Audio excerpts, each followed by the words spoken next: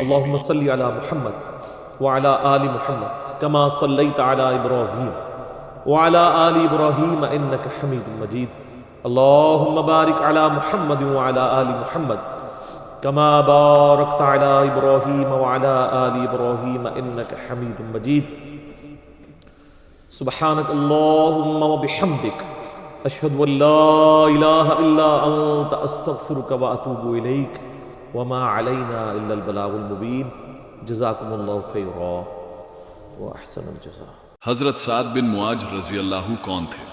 حضرت سعد بن معاذ رضی اللہ اسلام کے مہان صحابی تھے جو انصار کے پرمکھ ویکتیوں میں سے ایک تھے. وہ اوس قبیلے کے سردار تھے اور اسلام میں پرویش کرنے کے بعد انہوں نے پوری طرح سے اپنی زندگی کو اللہ اور اس کے رسول صلی اللہ علیہ وسلم کی راہ میں لگا دیا. اسلام قبول کرنے کی کہانی حضرت سعد بن معاذ رضی اللہ کی اسلام میں آنے کی کہانی بہت روچک اور پریرنا دائق ہے. جب مدینہ میں اسلام کا پرچار شروع ہوا تو حضرت مصیب بن عمیر کو رسول اللہ صلی اللہ علیہ وسلم نے دعوت دینے کے لیے بھیجا. انہوں نے مدینہ میں اسلام کی شکشا کو پھیلایا اور ایک دن حضرت سعد بن معاذ رضی اللہ کے متر اسد بن جرارہ رضی اللہ کے مادھیم سے اسلام کا سندیش حضرت سعد تک پہنچا. پہلے تو حضرت سعد رضی اللہ ناراض ہوئے، لیکن جب انہوں نے قرآن کی کچھ آیتیں سنی تو ان کا دل نرم ہو گیا اور انہوں نے وہیں اسلام قبول کر لیا. اسلام قبول کرنے کے بعد وہ اپنے قبیلے میں گئے اور اعلان کیا کہ جب تک ان کا پورا قبیلہ اسلام سویکار نہیں کرے گا وہ کسی سے بات نہیں کریں گے. ان کی اس کوشش سے ان کا پورا قبیلہ مسلمان ہو گیا. رسول اللہ صلی اللہ علیہ وسلم سے نکٹتا حضرت سعد بن معاذ نبی کریم صلی اللہ علیہ وسلم کے بہت قریبی اور پریہ ساتھی تھے۔ وہ اسلام کے شروعاتی دور سے لے کر اپنی شہادت تک اللہ اور اس کے رسول کے لیے سنگھرش کرتے رہے۔ بدر کی جنگ میں بھومکا۔ جب غزوہ بدر کے لیے نبی کریم صلی اللہ علیہ وسلم نے انصار سے رائے مانگی تو حضرت سعد بن معاذ کھڑے ہوئے اور فرمایا، یا رسول اللہ، اگر آپ ہمیں سمندر میں کودنے کا حکم دیں تو ہم کود پڑیں گے۔ ہم آپ کی ہر آگیا کا پالن کریں گے اور آپ کی حفاظت میں کوئی کمی نہیں آنے دیں گے۔ ان کی اس بات سے رسول اللہ صلی اللہ علیہ وسلم بہت خوش ہوئے۔ بدر کی جنگ میں انہوں نے بہادری سے مقابلہ کیا اور مسلمانوں کی جیت میں اہم بھومکا نبھائی۔ خندق کی جنگ اور شہادت۔ غزوہ خندق، احزاب کی لڑائی کے دوران جب مسلمانوں نے مدینہ کے چاروں اور خندق کھود لی تھی، تب بانو قریظہ یہودی قبیلہ نے مسلمانوں کے خلاف سازش کی۔